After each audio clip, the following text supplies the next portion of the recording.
போயிடாத, சொந்தத்துக்கு சுட்டுக்கிட்டாருன்னு எடுத்துக்கிறாத, அரசாங்கத்துக்கு விசீர்ணப்படுத்துறதுக்கு இன்னும் கொஞ்சம் கௌரவத்தை கூட்டுற மாதிரி அதை சொல்லி அதை குறிக்க கூடாதுக்கா என்ன சொல்ற, அது போன்ற இதுன்னு இல்ல, இது அல்ல, இது மாதிரி ரொம்ப மாதிரி போகக்கூடாதுமா.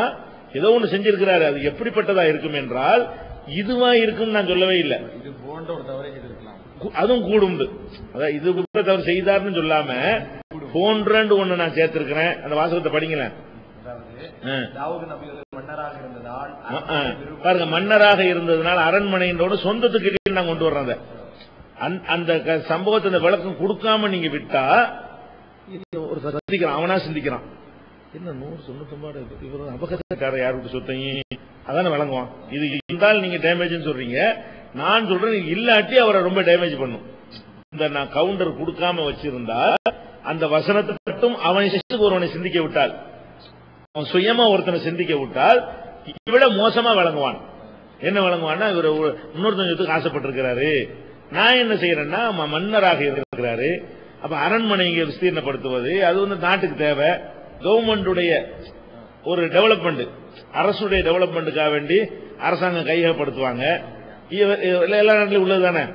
இது அது போன்ற அரண்மனையை விரிவுபடுத்துவதற்காக சாதாரண மக்களின் நிலத்தை கையப்படுத்தியது போன்ற இது மாதிரியான ஒன்றை செய்திருக்க கூடும் என்றுதான் விளங்கணுமே தவிர அப்படி விளங்கக்கூடாது. அது முன்னாடி நீங்க பார்க்கணும், அது இப்படிதான் விளங்குறாங்க, தப்பா விளங்குறாங்க, அப்படி நம்ம இப்படி விளங்கணும்.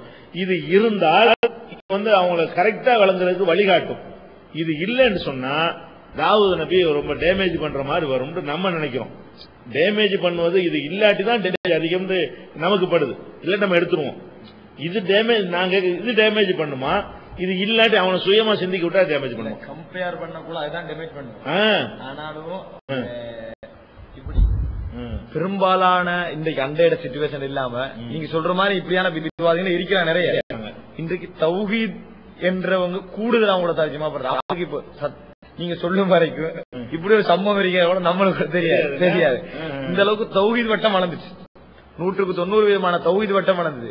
நீங்க அடுத்தவர்கள் இப்படி விளங்கக்கூடாத செஞ்சது இந்த குரூப்ல வேற மாதிரியான ஒரு பிக்சரை உருவாக்கி பெரும்பாலும் மூலம் அவங்க புரிஞ்சுக்கிட்டுமே. ஆனா நம்ம என்ன பாக்குறோம்னா காலகாலம் யோசிக்கிறோம், இது இல்லாம அவன் ஒருத்தன் ஒரு காபிர முஸ்லீம் விட்டுருங்க, ஒரு நான் முஸ்லீம் இருக்கிறான், 99 ஆடு ஒரு ஆடு, ஒரு கேஸ் வருது, நம்மளைத்தான் சொல்றதுன்னு விளங்கிட்டாரு, அப்ப இவர் அபகரிச்சிருக்கிறாருன்னு வழங்குவான். இது சாதாரணமா விளங்குனா இதை வச்சு சிந்திச்சு என்ன வழங்குவான் ஒருத்தன். அப்ப அவன் விளங்குவது இவர் மன்னருங்கிறது அவன் யாவத்துக்கு வராது, இவர் ராஜாவா இருந்தாரு, அதெல்லாம் தாவூது நபி ஒரு இறைத்துவத்தை செய்யலாமான்னு அவன் பார்ப்பான். நம்ம மன்னருங்கிற கிரவுண்ட் அதில் சேர்த்து அப்ப இந்த மாதிரி அரசாங்கத்தை விரிவுபடுத்துறதுக்காக வேண்டி எல்லா நாடும் செய்யறது தானே, இது ஒரு பெரிய தப்பு இல்லையே, மைனர் தப்பு தானே இது, அது கூட இறைவன் கண்டிச்சுட்டான். ஒரு அரசாங்கம் நம்ம சொத்தை கூட எடுத்துக்கலாம்ல, ஒரு அரசாங்கம் நினைச்சுட்டா பாலம் கட்ட போறோம்னா பில்டிங் இடிச்சுட்டு போயிருவான், அவனுக்கு இடிக்கல, அது ஒரு அரசாங்க தேவைக்கு செய்ய, அது மாதிரியான ஒன்று தவறு கிடையாது உலகத்துல. ஆனா அல்லாஹ் அது கூட ஒரு இறைத்துவத்தை வேணாம்னு நினைச்சிருப்பான். இப்படின்னு சொல்வது அந்த தப்பாக அதை தடுக்கிறதுக்கு கொடுத்த ஒரு இதுதானே தவிர அது தப்பா ஆக்குறதுக்கு உள்ளது இல்ல. எது மைனஸ் சொல்றீங்களோ அது பிளஸ் தான் நான் நினைக்கிறேன். இல்ல உண்மைதான். ஆனாலும் இந்த விளக்கு இப்ப பேசப்படுற விஷயங்கள் எல்லோருட்டையும் போய் சேரும் என்பது உண்மையிலே இந்த தாவூது நபி சுருக்கமா பார்த்தோம்னா யாருமே அதை விளங்கிடுறாங்க. யாரும் இப்படிதான் அதுதான் அபகர் இந்த என்னடா கையகப்படுத்துற வசனம் வந்த உடனே மாறிடுறாங்க. ஏன்னா நல்ல நம்பிக்கை கொண்ட சில சகோதரத்தை கூட காட்டின நேரத்துல கூட அப்படி இருக்கு கட்டாயம் சொல்லணும் நிறைய பேர் வேண்டுகோள் பட்டு தான் நான் அதை வைக்கிறேன். நீங்க இதை தயவு செஞ்சு அப்படின்னா இன்னொரு வேலை செய்யலாம்.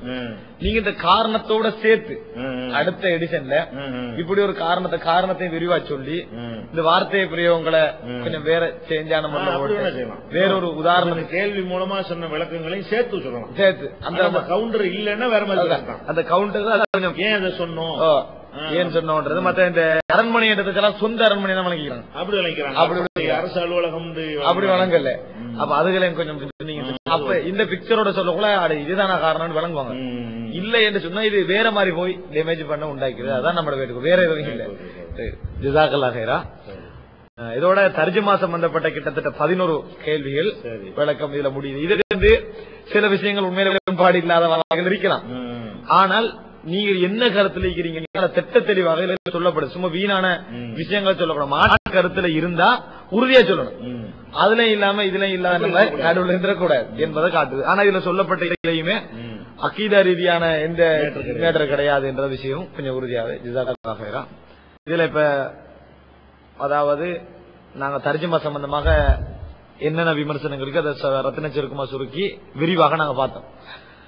அடுத்த விஷயம் என்னன்னு சொன்னா, இலங்கையில சமூக வளர்ச்சிக்கு ஒரு மிகப்பெரிய காரணமாக இன்று வரைக்கும் இருந்து பல விஷயங்கள் உங்களோட சீடிக்கள் மிக பிரயோஜனமா இருந்து கொண்டிருக்குது. ரமலான்ல எல்லாம் குறிப்பாக எல்லா மக்களும் விரும்பி பார்க்கக்கூடிய அளவுக்கு நிகழ்ச்சிகள் போயிட்டு இருக்குது. அதனால பெரும்பாலான மக்கள் சக நேரத்துல நேரத்தோடயே எழும்பி சீடி பார்க்கிற அளவுக்கு இருக்கு. இந்த மாதிரியான பிரயோஜனமான விஷயங்கள் போய்கொண்டிருக்கிறதால உங்கள் சம்பந்தமான சில பேர்சனல் டேமேஜ்கள் தவா பாதிக்கும் என்றதால இந்த பேர்சனல் டேமேஜ் சம்பந்தமாகவும் சில விஷயங்களை கேட்க வேண்டியிருக்குது. உண்மையிலே தவா கடத்தவருடைய பேசனல 1000 தவறு இருக்கும், அதுகள் பேசப்படக்கூடாது.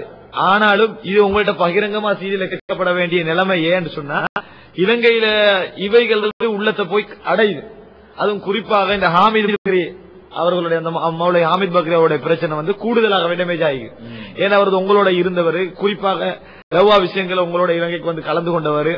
அதே நேரத்தில் அவர் இன்னும் அவருடைய தௌஹீத் சீடிக்கள் இலங்கை அடைஞ்சிட்டு இருக்கிறது. இவைகள் கூடுதலான ஒரு டேமேஜ் ஏற்படுத்திருக்குது. அதனால அது சம்பந்தமான சில தெளிவுகளை, அதோட சம்பந்தப்பட்ட சில தெளிவுகளை நான் கேட்க வைக்கிறேன். இதுல முதலாவது, ஹாமித் பக்ரி நீங்க ஆரம்பத்துல அனைத்து கூட்டமைப்பு என்ற இதுல இருந்து விளக்கப்பட்டதுக்குரிய ரீசன் என்ன? அவர் விளக்கினாரா, நீங்க விளக்கினீங்களா? அது பத்தி ஒரு வித்தியாசமான கருத்துக்கள் போயிட்டு இருக்கீங்க. 2ஆம் காலின முடிச்சதெல்லாம் விளக்கி விட்டீங்க அப்படின்றலாம் கருத்து செய்கிறாங்க. அதனால அது என்னன்னு விளங்கப்படுது. ஹாமித் பக்ரி அவங்களை அனைத்து தௌஹீத் ஜமாத் கூட்டமைப்பு ஏற்கனவே நம்ம பேர் வச்சிருந்தோம். தமிழ்நாடு தௌஹீத் ஜமாத் வச்சிருக்கோம் இல்லையா, இதுக்கு ஆரம்பத்தில் அனைத்து தௌஹீத் ஜமாத் இருந்தது.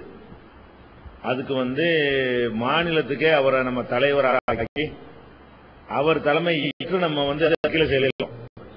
அந்த அளவுக்கு ஹாமித் பக்ரி அவர்களை ஒரு ஜமாத்துக்கே தலைமை தாங்குகிற அளவுக்கு நம்ம வச்சிருந்தோம்.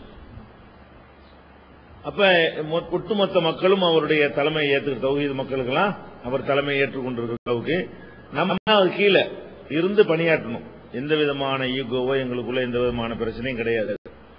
அதுபோக அவருக்கும் எங்களுக்கும் ஏதாவது முன் விரோதங்களோ வேறு விஷயங்களோ எதுவும் வந்திருக்காங்க, அப்படி நடக்கவும் கிடையாது. என்ன நடக்குதுன்னு கேட்டா, அவர் ஒரு வழக்கில் கைது செய்யப்படுகிறார். ஒரு கேஸ்ல கைது செய்யப்படுறார். கைது செய்யப்படுவதற்கு பல அரசு தரப்பிலிருந்து பல விதமான காரணங்களை சொல்றாங்க. வேற மாதிரி தொடர்பு, வெளிநாட்டு தொடர்பு, பாகிஸ்தான் தொடர்பு, லஷ்கர் தையபா தொடர்புங்கிற மாதிரி எல்லாம் பேப்பர்கள் அந்த நேரங்களில். லஷ்கர் தையபான்னா பாகிஸ்தான்ல இருந்து செயல்படக்கூடிய, இந்தியாவில் வன்முறையை ஈடுபடக்கூடிய ஒரு இயக்கம். இங்க தாக்குறது, வெடிகுண்டு வைக்கிறது, ஓடி போயிடுறது. அப்ப பாகிஸ்தான் கைகூலிங்கிற மாதிரியான ஒரு செய்திகள் எல்லாம் அவர் மீது சொல்லப்பட்டது. அதுல நம்ம டீப்பா நுழைய தேவையில்லை. அது அரசாங்கம் கூட குறைவும் சொல்லும், இவர் செய்யவும் செய்வாங்க. அதை போய் நம்ம சொல்லி அதனால அது வேண்டியது இல்லை. ஆனால் அந்த வழக்குக்கு பிறகு ஒரு விஷயம் மட்டும் 100% உண்மையானது.